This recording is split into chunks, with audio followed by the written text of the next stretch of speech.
Hi guys, welcome to part 6 of the 4 on 6 solo. In this part we're just finishing off this single note passage, so the opening part of the solo. And we've got some sort of very repetitive kind of little phrases to work through. In part 5 we kind of looked at this little sweeping idea that he used, which was kind of a way to kind of move between the strings with his, the downwards thumb motion. So on this part he kind of builds on that a little bit more, and we've got this little phrase to open with. Over the G minor chord, the G minor 7. We've got this kind of this minor ninth kind of idea, and then this sort of major sixth, so it's like the Dorian idea. So all we're doing there is sliding on the D string from the 7 to the 8, and all I'm doing is picking down, and I'm resting on the G string, which we're going to just push through for a sweep on the 7 of the G and then the 6 of the B. So it's down, pushing through, and then the pinky's going to take the 10 of the B. Same passage, but we're going to slide down from that 6 of the B, we're going to slide to the 5. Okay, we're going to do that 2 times. And then what we do is we're going to sort of develop that so you can move a little bit higher. We get this sort of, again it's a G minor idea, sliding up to the 7th fret of the G, and then hitting the tonic on the 8 of the B, the minor third on the 6 of the E, and then the D, the 5th note, on the 10th of the E.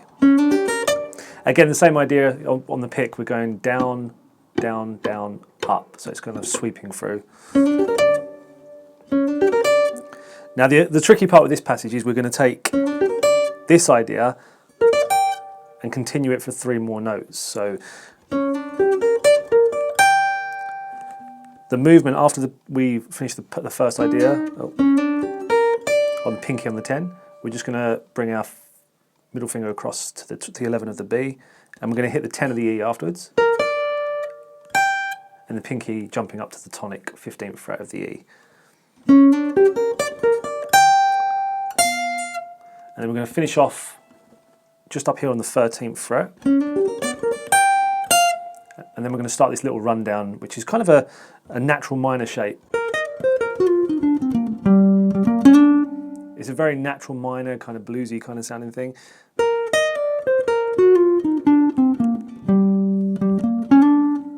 So all we're doing there on the B string, we're going to take the 11, and then we're going to drop down to the E string on the 11 as well, and pull off to the 10, and then 13 of the B down to the 11. Just bringing across the index finger for the 11 of the G, you're just going to slide back to the 10. And then we're just going to run down the scale. So D string 13, 12, 10, and then just finishing off 13, 10 on the A string. And then the last little phrase on that, we're just going to play 10 to 13 on the A, and then a little slide from the 11 to 12 on the D. And once we're done with this kind of idea,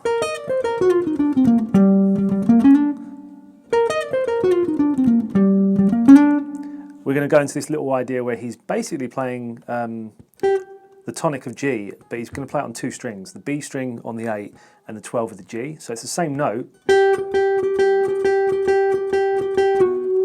So you get this kind of like, it's a tonal variation but not a note variation. So obviously a B string is going to be a bit brighter sounding than the G, so you get a little bit of a tonal shift. And what we get after that is this little bend on the 11 of the G, just bending up to reach that 12th fret tone.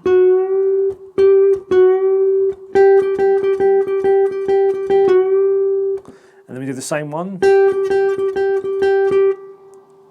And we get this little slide idea on the 7 to the 8 of the B.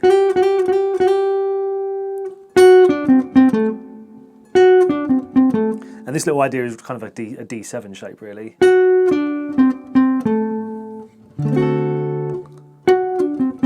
7 on the B, 7 on the G, and then 10 of the D to the 7. And then this little G idea thing is going to be brought back again, but it's going to have a kind of response to it. So it's the call is going to be the G, and then we get this little slide on the E string from 9 to 10, and the opposite response will be just the 8 on the E. So.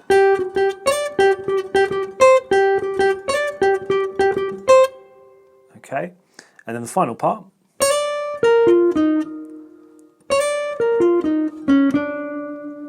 Doing a little slide from 9 to 10 on the E, 11 of the B string down to the 10 of the G, and then down to the 8 of the G, and then we're just going to drop down 6 to 7 on the G.